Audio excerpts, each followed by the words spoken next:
president of Georgia Humanities. She also volunteers as a member of the Board of Selection for the Georgia Women of Achievement. And she's joining us from her home in Decatur. So thank you for being here with us, Laura. Thank you.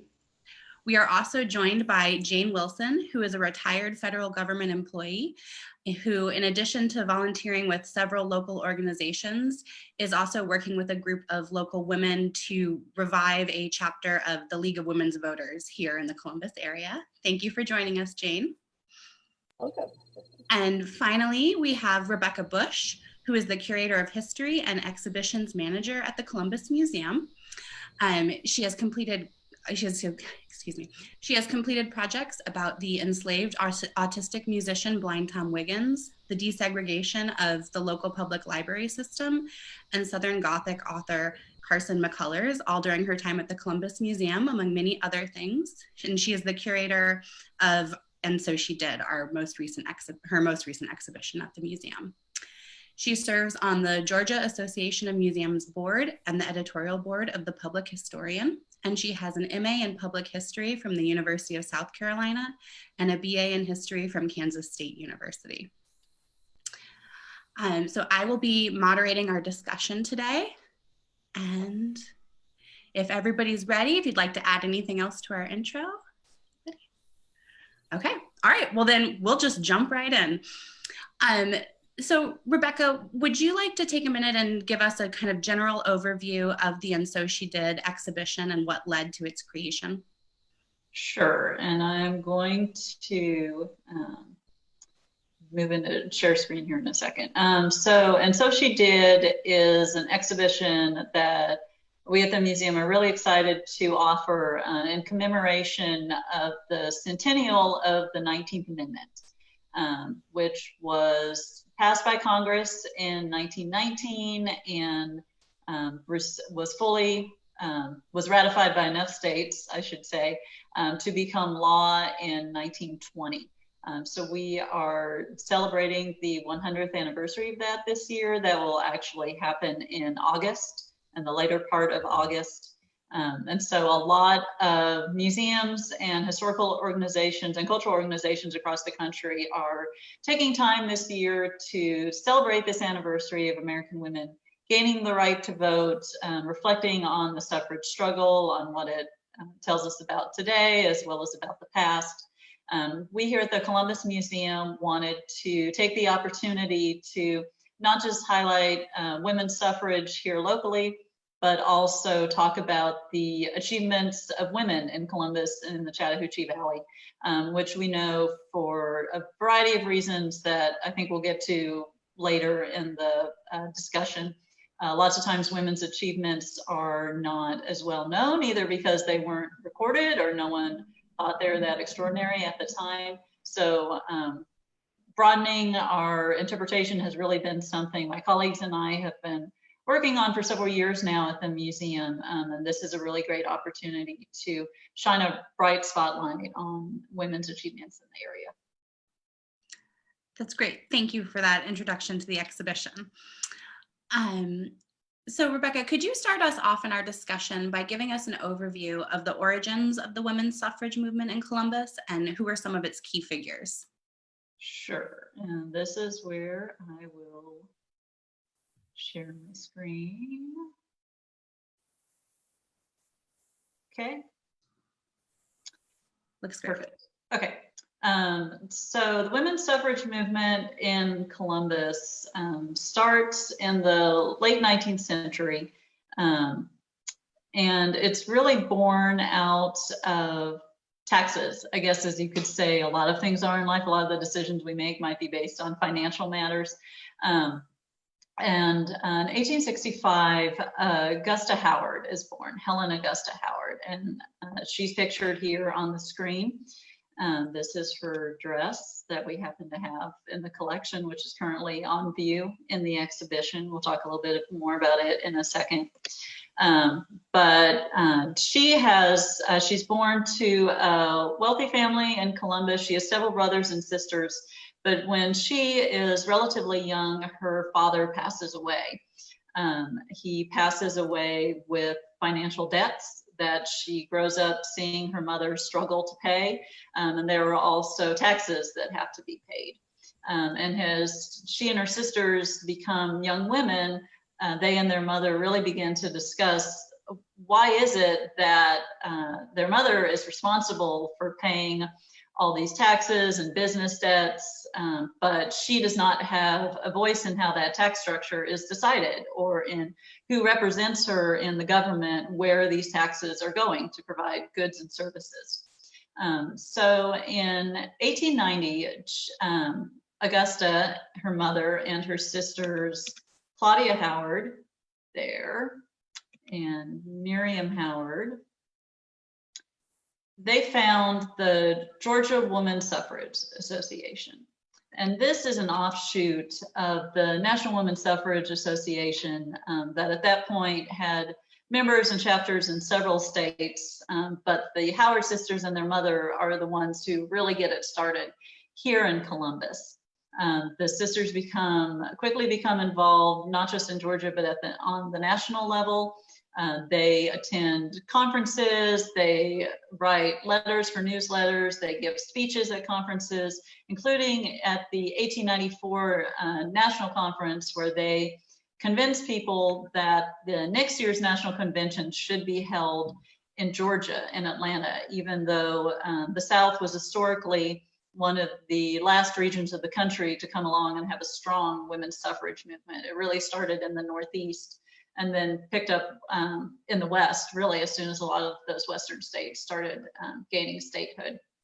And so they give speeches, they convince the convention to come to Atlanta in 1895. And this is the dress that Augusta wore at that convention. She is 30 years old at that point. After the convention, again, in which she and her sisters are very involved, she brings Susan B. Anthony to Columbus to speak. We know that a lot of the Howard family's influential friends and family would have attended that talk. Augusta ultimately has a tragic end to her story, and I won't get into all of it today because of time limitations, but it's really one of my favorite stories as far as Columbus character whose life is really interesting from beginning to end. But ultimately, as a single unmarried woman, she is dependent on her brothers for financial stability to be able to maintain this work. Her sisters were married and their husbands were somewhat supportive of their endeavors, but their brothers are not. And so after she achieves some of this notoriety in the late 1890s, her brothers choose to cut her off financially. And so unfortunately, at that point, Augusta and her sisters kind of disappear from the story of women's suffrage in Georgia at the statewide level. However, there are some other folks in Columbus who pick up the fight a little bit later.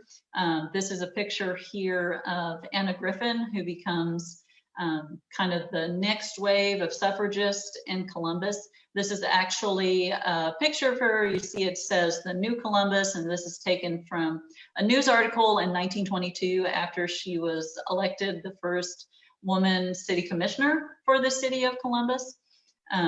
And she was a member of the Muskogee Equal Franchise League, which starting in 1913 published a weekly column in the local newspaper here, talking about women's suffrage issues every week.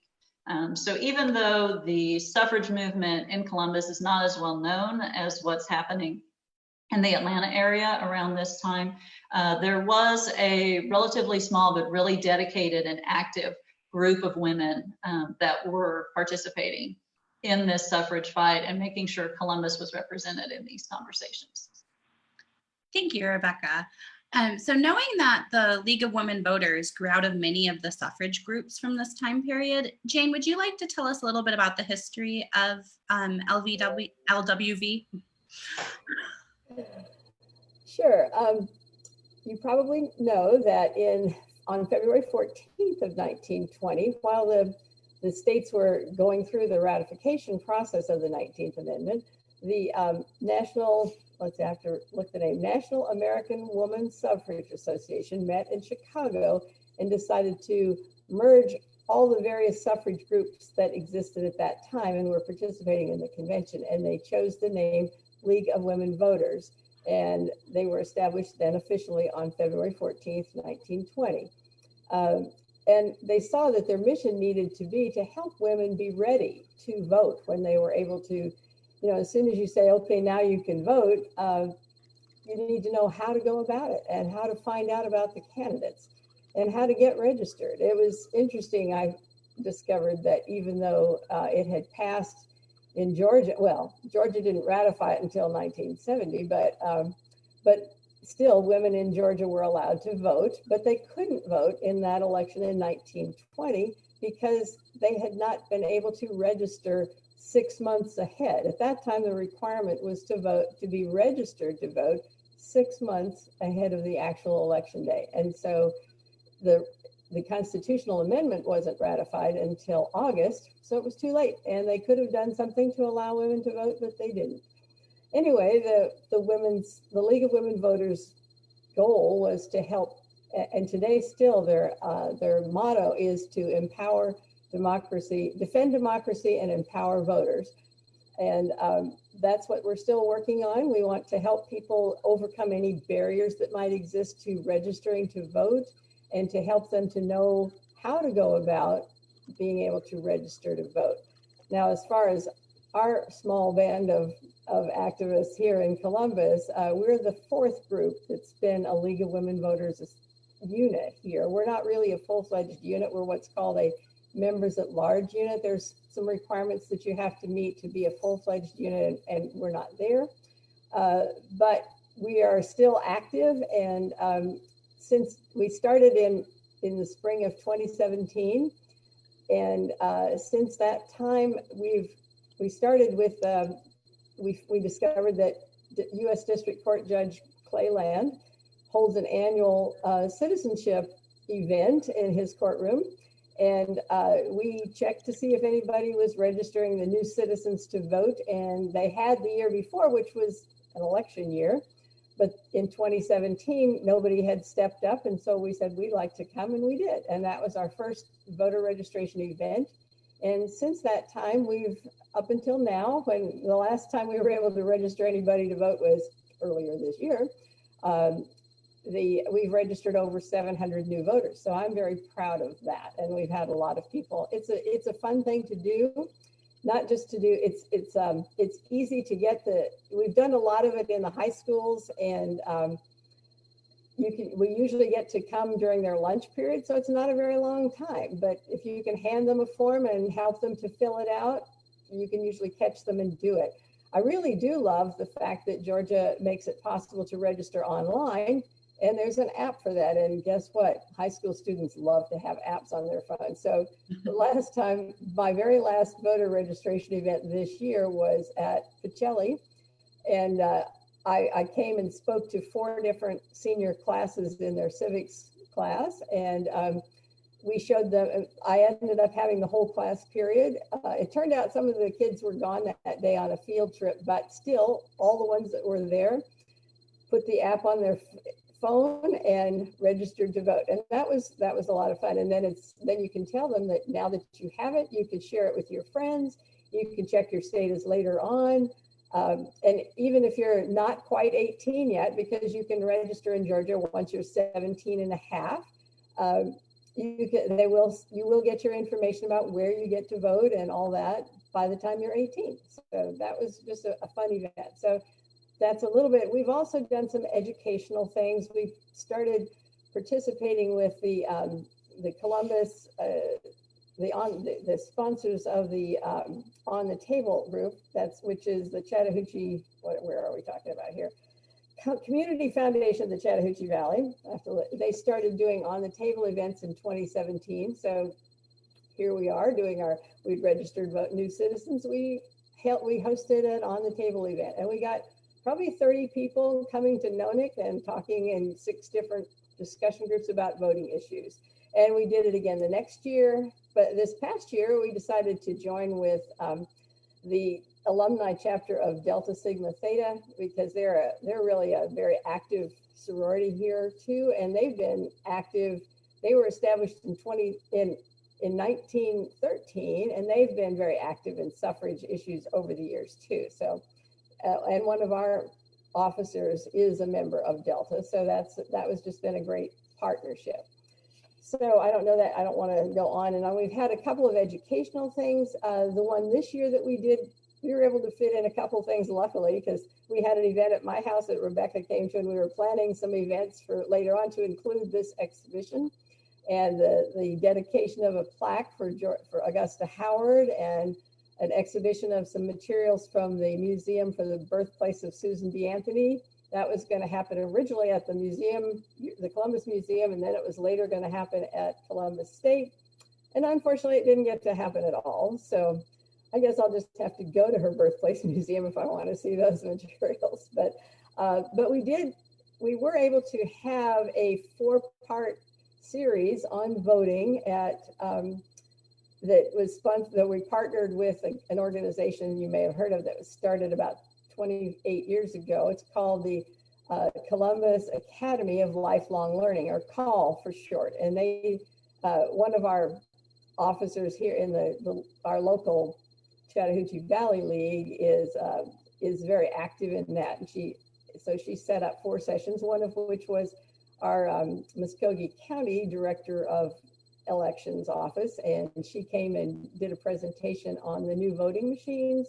She demonstrated them for us, and we actually all got to walk up and try it out. And she also talked about redistricting within Columbus. Now, we used, I think I said, we used the name Chattahoochee Valley because we wanted to cover Muskogee County and Harris County and parts of Phoenix City too in our group. So that's kind of my summary, maybe longer than you would have liked, but there we go. No, that's a wonderful, You're back on. Okay, great. Thank you. Thank you for that, Jane. That was a really wonderful summation of all the things that the League of Women Voters have been doing in our area and throughout history since their founding. Rebecca, could you give us a little bit of an overview of, we've talked about kind of the central figures in Columbus and the women's suffrage movement. Could you connect that to a statewide level and what's going on in the state at the time? Sure, absolutely. And I'll be relatively brief in this because I think Laura is going to talk about the statewide picture overall a little bit. But I'll just say that the Georgia Women's Suffrage Association that the Howard sisters formed does continue to grow and have a lifelong past their involvement. And 2 of the central figures who really become involved in that later are also a pair of sisters, Mary Latimer McLinden and also Rebecca Latimer Felton. And I'm going to share my screen so we can talk about these ladies a little bit. These are both, there we go. So these are women who live more in the Atlanta area. Again, like the Howard sisters, they come from a group of society women primarily.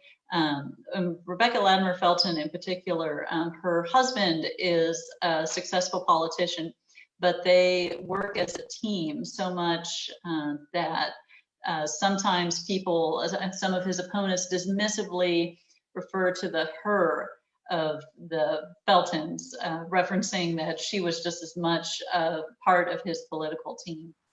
She really starts to come into her own at age 60, becoming interested in suffrage at that point. And eventually she becomes the first state senator from the state of Georgia. She is appointed. She serves for an entire day. It's actually part of a political maneuver to get someone else into that seat.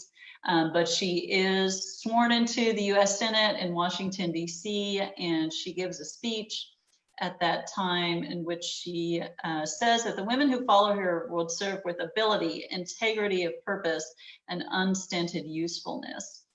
So she had a vision for the future that she did not live to get to see come true.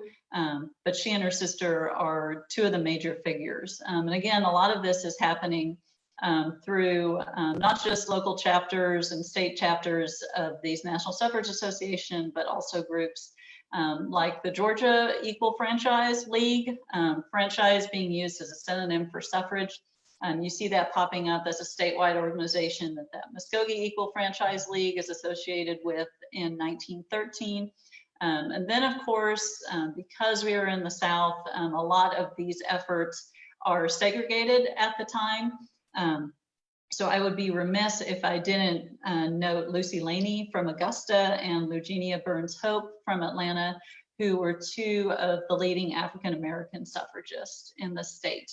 And unfortunately, when that 19th Amendment was passed, it did not meaningfully open up the suffrage to African-American women, just as there were restrictions on, practical restrictions on many African-American men in the South being able to vote at that time, which we'll talk about a little bit more later. But it's important to note that even in the Jim Crow South, there are Black women who are working towards suffrage and trying to participate in that cause as well. Thank you. So Laura, if you would give us a little bit more information on some of the statewide figures. I know a number of them have been honored as inductees into the Georgia Women of Achievement. So would you give us a little bit more information there? Thanks. I want to start out before I get into answering your question by just saying I really appreciate the invitation to be a part of this program today. Georgia Humanities is grateful that we are able to partner with the Columbus Museum from time to time and to help support the exhibit that one day we'll all enjoy seeing together in person. And so just wanted to say that. I am a volunteer with Georgia Women of Achievement, and Georgia Women of Achievement has been around for about 30 years, established over in Macon in conjunction with Wesleyan College, which you probably know is the oldest women's college in America. And so Georgia Women of Achievement honors women, female trailblazers of all kinds. And as I was reviewing for today, it was very interesting to notice that there are not a lot of women inducted who are identified as being suffragettes. I really only found one who's identified primarily as a suffragette, and that was a woman named Mamie George Wilson, who was a businesswoman in Savannah, African-American woman, and she is cited as being the first African-American woman to be part of a delegation to the Republican National Convention. So that is an interesting designation for us to have in Georgia. Now, Rebecca Latimer Felton that Rebecca Bush just mentioned is another inductee in Georgia Women of Achievement. And interestingly enough, her sister, Mary Latimer McClendon, is not inducted yet. And I find that very fascinating because at the Capitol, if you've ever been in the north wing of the state Capitol, it was originally a water fountain with Mary Latimer McClendon's face at the top of it. And the joke is, it explains all the work that she did in the progressive era in Georgia. And it says that, when they installed that in her memory, the gentleman would have to bow and drink the water and salute her, which I just think I love that. Every time I do a tour of the Capitol, I like to point that out. But the progressive era in Georgia, it's when the suffrage movement came into existence. It's just such a complicated time, and you have a lot of dynamics that Rebecca has alluded to between people that are advocating for suffrage, people that are advocating for prohibition. Some of the women are very into prohibition. Some of the women are not in favor of prohibition.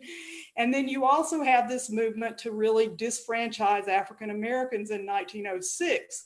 There's a political cartoon I wish I pulled out where you just see these dynamics coming into play. And every time I think about that, and I think about women who are involved in the women's clubs and who are thinking about, helping poor women and doing things for education, And then they're also very concerned about making everything in Georgia segregated. It just makes for very complicated dynamics.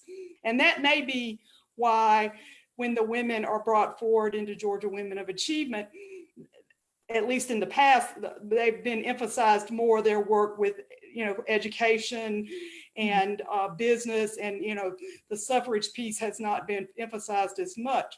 But that being said, there are several women from Columbus in Georgia Women of Achievement. There is a woman named Rhoda Kaufman who was born in Columbus in 1888. She's also spent part of her life in Atlanta, so she's sort of designated as both a Columbus and an Atlanta representative, but she's described as being a social activist involved in working on causes for the poor. Also in Georgia Women of Achievement, Carson McCullers, who's featured in the exhibit, is in there. And certainly, Rebecca knows a lot about her, and she's an important literary figure. And I love in the exhibit preview, which you can see online, the ways that the characters in her novels or in short stories are connected to the issues that we're talking about today. Ma Rainey, the blues singer, is a member of Georgia Women of Achievement already. And then also Julia Collier Harris, the journalist from the Columbus Ledger-Inquirer, is a part of Georgia Women of Achievement. So there are a few in there, but there's also the opportunity every year to nominate. And I think that Rebecca is showing the screen. The deadline is every year, September 30th. And that will be the point, I think it's supposed to say September 30th, 2020, because that would be to nominate people to be inducted in the spring of 2021. The nomination process involves just writing something about the achievements that the person has been involved in, the areas of their influence, providing some documentation from primary sources or secondary sources that have been written about the person. Some years we get lots and lots of applications and nominations, and it's a very complicated and tedious process to work through because you want to recognize many. Other years there haven't been as many nominated, and so I think this year encouraging nominations from your area would be a great thing to do. And then the last thing I'll say about it is the notion of Georgia Women of Achievement has been women who have gone on, so that they can be put into context. They used to have to be 10 years deceased. That has been reduced to 5 years deceased, but it has to be, someone that you're able to put into a context of their work in education or in journalism, something broader than just, one good thing that a lady did, because obviously there are many, many people that, would make that thing. So thank you for the opportunity to connect this topic to Georgia Women of Achievement. Absolutely. I think so many of the things that Georgia Women of Achievement are trying to do in recognizing women and their contributions to our society really tie into what Rebecca's done with this exhibition too, above and beyond just the concept of suffrage. So let's see. One of the things that keeps coming up in our answers as we talk about different figures are the ideas of equity and recognition for their work, which makes me think about the idea of how society defines women's work and how a number of the women that we've talked about have had family members that have pushed back on their work in suffrage and in women's rights. So I wanted to pose the question, how do you feel that suffrage has changed the idea of women's work and place in society? And how is this concept continuing to evolve to the present day? And that's so anybody who'd like to jump in on that one. I'll jump in and start, I guess, because I have images prepared. A few of the women we feature in our exhibition are women who broke barriers. And Laura did a great job of talking about some of those women from Columbus who became known nationally, or at least at the statewide level, because they were innovators in the arts, for example. So Carson McCullers, who is another one of my favorite Columbus characters, or Ma Rainey, who is the mother of the blues, right? She helped start an entire art form and give that recognition at a more national level. So we talk about those figures in the exhibition, certainly, but we also wanted to talk about some women who broke barriers locally. And so, for example, we are fortunate to have in our collection the uniform of Ina Wallace Early, who was one of the first two women in Columbus to join the ranks of the police department. She and another woman were meter maids, and they were promoted in 1974. So when you visit the exhibition, you can actually see her uniform on display, which includes her whistle and her badge, and all the things that you would associate with a police officer. Just within the past couple weeks, even though we are working from home, we're still working in the museum world, which means I'm still looking for objects and images to help tell stories. And I was really excited to stumble across these two photographs, which were originally taken by the Ledger Enquirer. This is an image of Mary Hatcher in 1978. She was the first woman firefighter for the city of Columbus. Actually, the caption on the back calls her the first female fire person, which is really interesting to me that we landed on firefighter yet as a gender neutral term by 1978. But here she is pictured at one of the stations. And then also I was really excited to find a handful of images from the July 1961 efforts to integrate the city buses of Columbus. And those were 6 young people from Columbus who had gone away to college but came back and participated in SNCC, nonviolence training, nonviolent protest. And it was 3 men and 3 women. And here in this photo, you see 2 of the women and one of the men being escorted by police. They were arrested and charged. And so thinking about stories that we tell and thinking about how we think of professions, I think certainly until the past couple decades, we really think of first responders and women in the military, which is also something we discuss in the exhibits. We think about those, historically, those professions have been thought about as the realm of men, that men are the ones who run into danger and women are at home keeping the hearth fires warm. And when we are able to talk about the contributions of women in the military or first responders or women in the civil rights movement, which historically a lot of focus has been given to the men of the civil rights movement in America. I think that's one interesting way in which you see the definition of women's work and women's place start to expand. Thank you, Rebecca. Laura, Jane, would you like to add some thoughts about women's work? Yeah, I had made a few notes for myself on this. I'm old enough to remember that I think it was probably in the 50s that if you looked for jobs, you looked in the classified section of the newspaper, and there were job listings, and they were separated by men and women categories.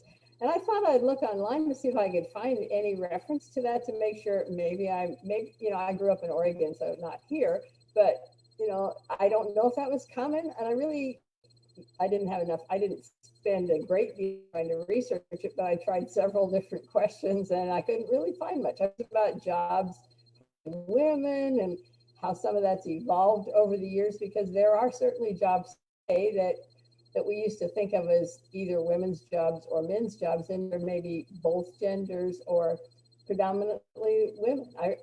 I still remember when I lived in Germany 2 different times in my career, and the first time was in the early 70s, and I went on a trip that went to Russia, and our tour guide was talking about going to the doctor, and she was the pronoun she used. And at that time, we had very few women that were doctors. They were maybe nurses, but there weren't too many female doctors in the early 70s. And now, very common. So that's one place that has changed. And, bus drivers, all the bus drivers that buses I rode on to school as a kid were men.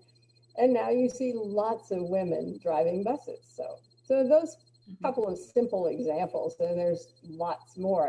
It's really interesting too. I was looking, something I saw the other day triggered me, even about just going to school.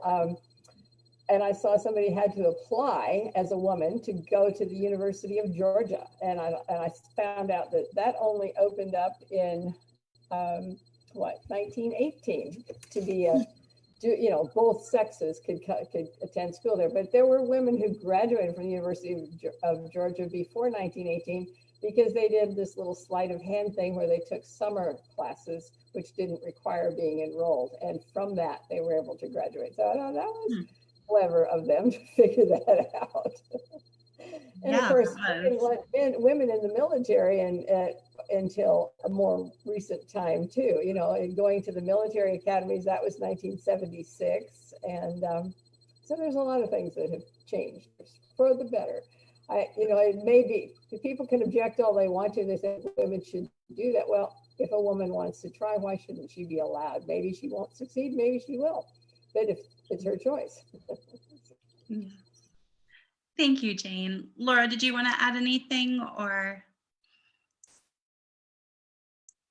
Well, I agree with what my colleagues have said. And, I think that the point about women's roles, I think very often women came into positions as a result of sometimes men being at war and unavailable. And, you can even go back to the Civil War era and things that have been written about women's roles in maintaining,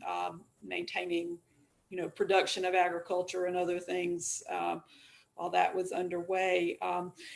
I've just been involved with National History Day, Georgia State Contest today, which is another Georgia Humanities project.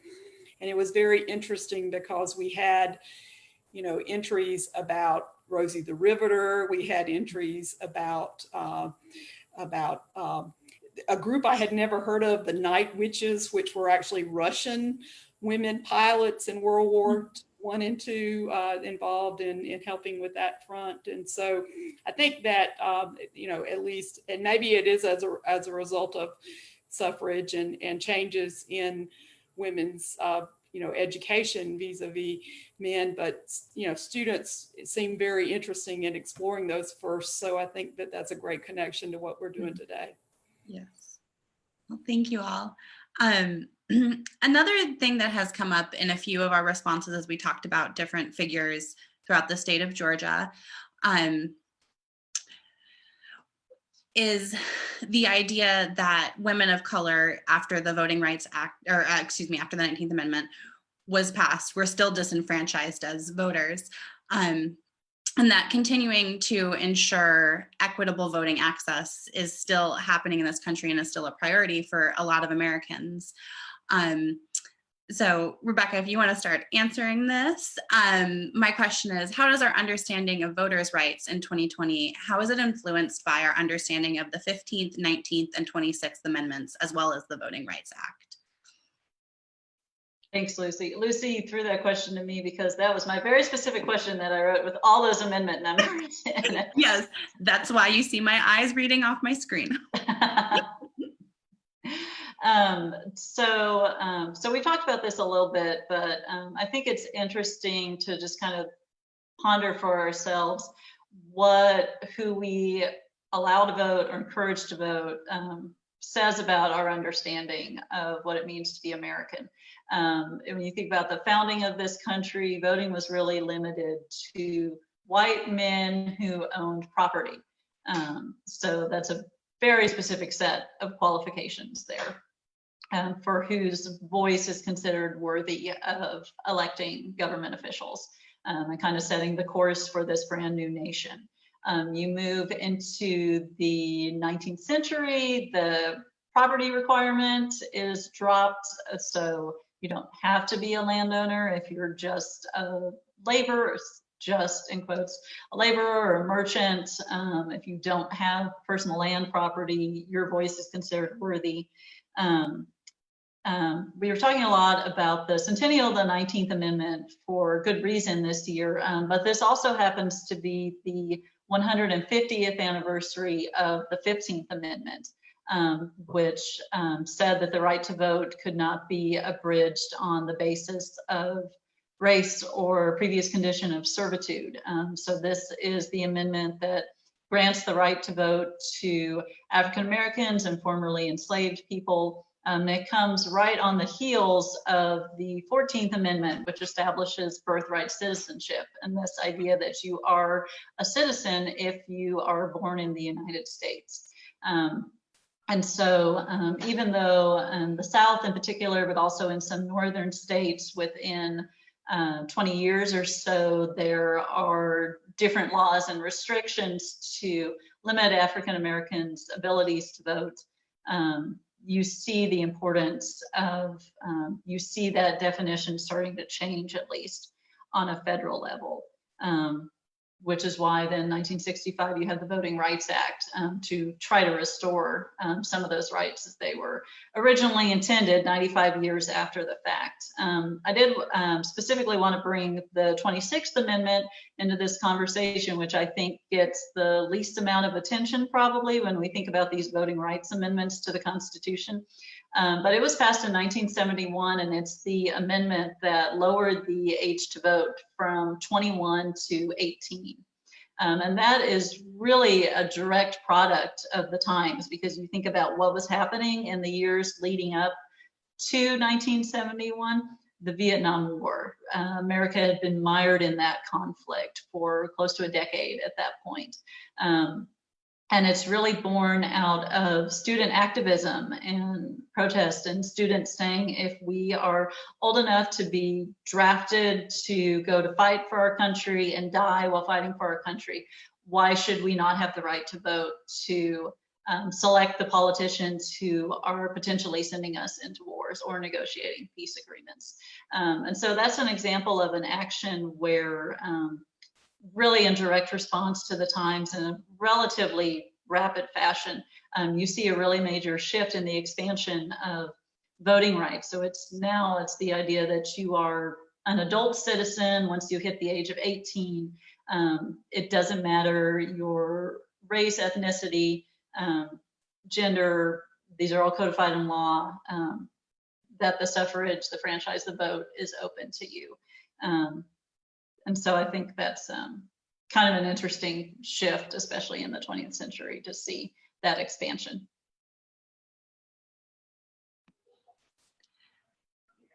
Yeah, Laura, what would you like to share with us, please? Well, I wanted to mention a couple of Georgia Women of Achievement inductees in relationship to this discussion of the expansion of the franchise to women. The first is Suzy King Taylor, who was not allowed to vote because she was during the Reconstruction era, but she served as both a nurse and an educator with the African American troop regiments that were involved in the Civil War.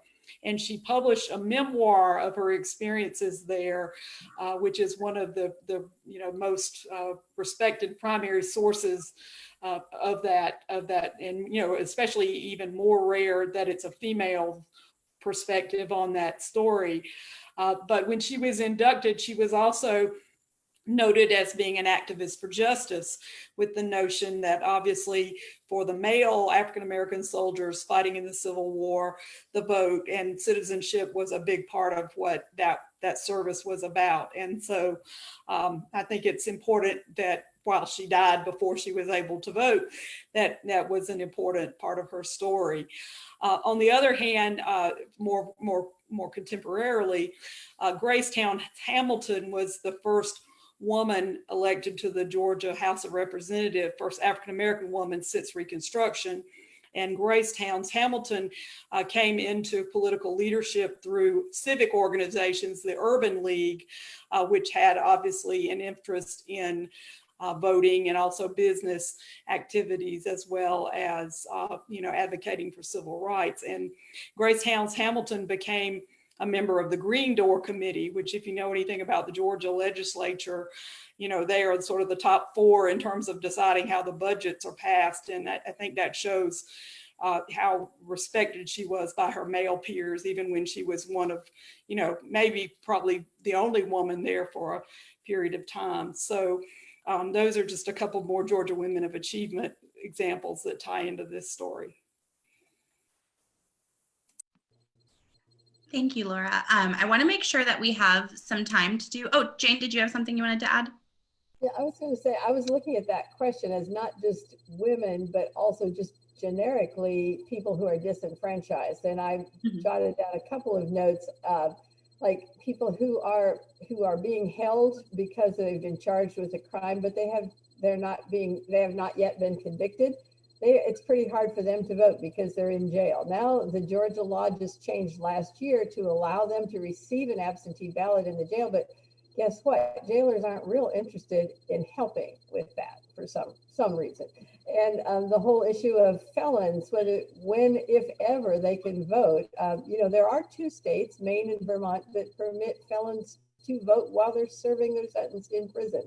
But that's pretty unusual. And so more states are like Georgia, perhaps, where at least once you've completed your sentence and any probation or fines, you can just register and they'll let you be added to the rolls.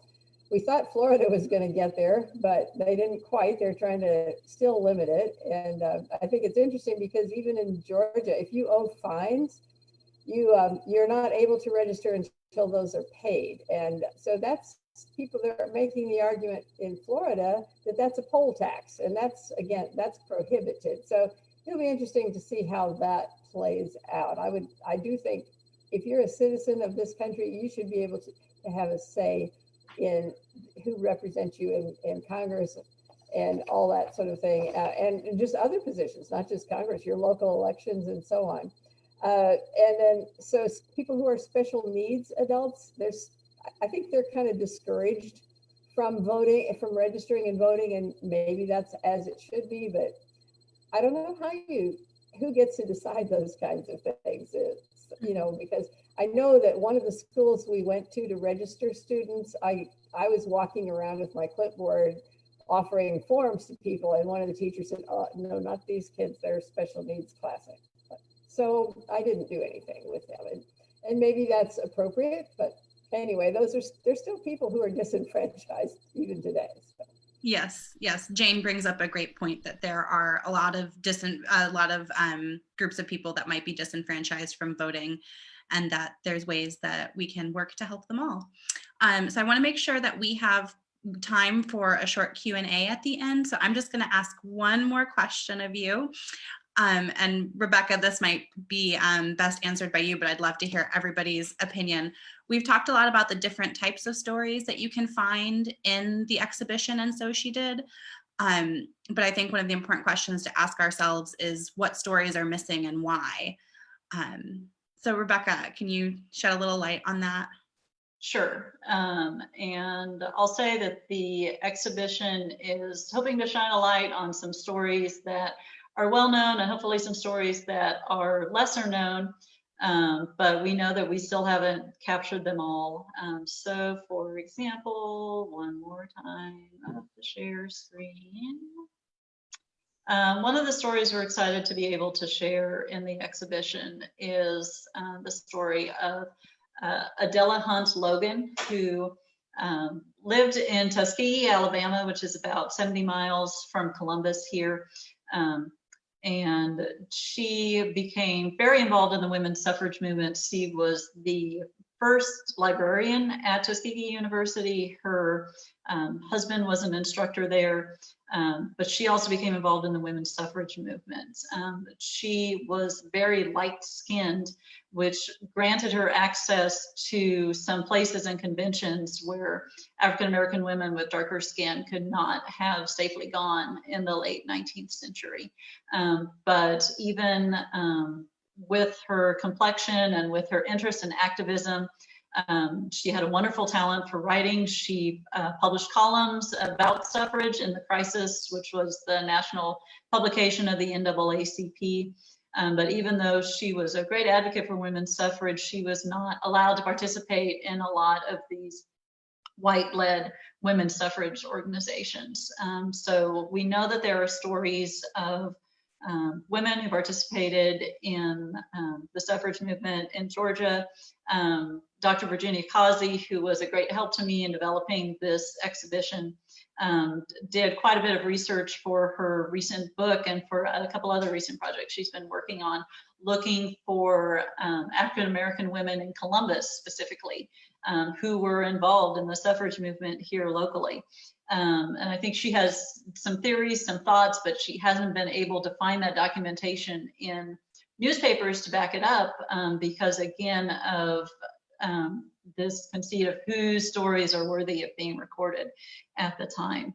So the closest she's come is finding Wynonna Cargill, who was born in Columbus, lived here as a young girl, and then was ultimately one of the founders of the National Sorority Delta Sigma Theta and participated in a suffrage march in Washington, D.C.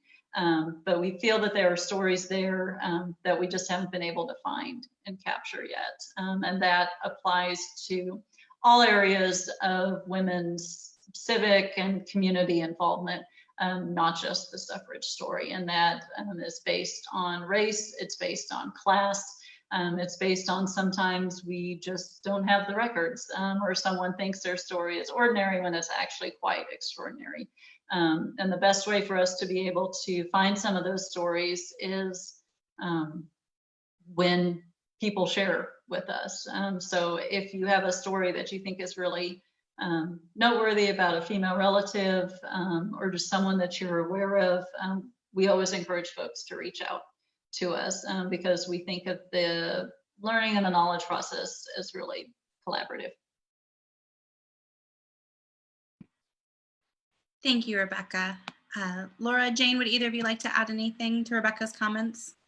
This is Laura. I just wanted to say that I just learned that there is a brand new biography of Adela Hunt Logan that has been published, and it is called The Princess of the Hither Isles. It's written actually by her granddaughter, Adele Logan Alexander, who's a renowned historian, I think at Harvard. And so maybe when all this pandemic is over with, we can have another program and bring her down to talk more about her. That's actually a wonderful comment, Laura. We invited her to join us for this panel when we were planning on doing it in person, and unfortunately she wasn't able to. So that would be a really wonderful opportunity if we could. So we have a few minutes left together. I'd like to invite any of our participants who have questions for our panelists to find the Q&A function at the bottom of your screen. And if you click on Q&A, you can type in your answer and we'll be able to ask the question and have it answered. So if you've got anything you'd like to know, please ask.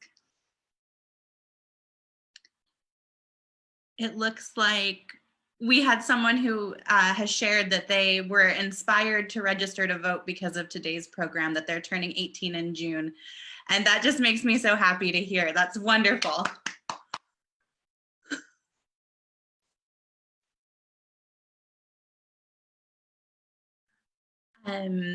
We have someone requesting, Laura, if you could repeat the book title about that you just mentioned. I don't want to get it wrong.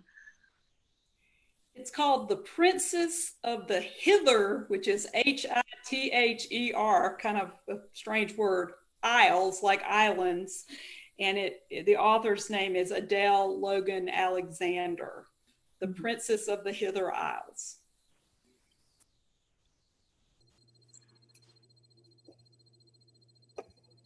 Do we have any other questions?